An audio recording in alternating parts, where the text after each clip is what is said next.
Speaking of katatagan, tila blast from the past ang tahanan na ito na kilala bilang Bautista Ancestral House na itinayo pa noong panahon ng mga Kastila. At isa nga raw sa natatanging feature ng bahay na ito ay ito pong hagdanan. Dahil sa ilalim nito, sa kanyang silong, sineselebrate noon ang mga kasalan. Hindi nagbago yung warmth ng mga tao. Kahit hindi ako umuwi doon sa bayan ko mismo, I'm home. Okay guys, after natin gumala sa bayan ng Mauban, now it's time for our main adventure. Let's sparkle under the sun. Let's go!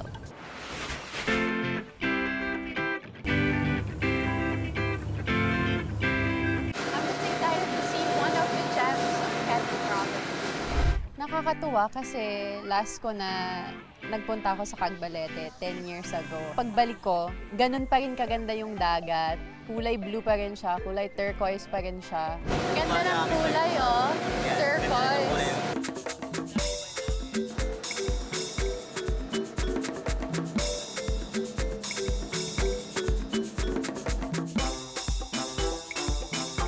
Kinailangan po naming lumipat ng mas maliit na bangka dahil low tide na, maliit yung space, sa side na yung malaking bangka.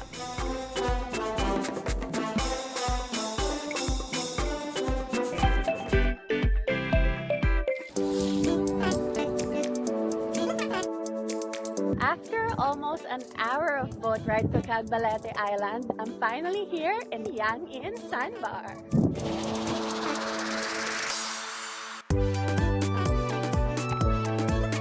Isa rin sa sikat na destinations dito ang San Jose River.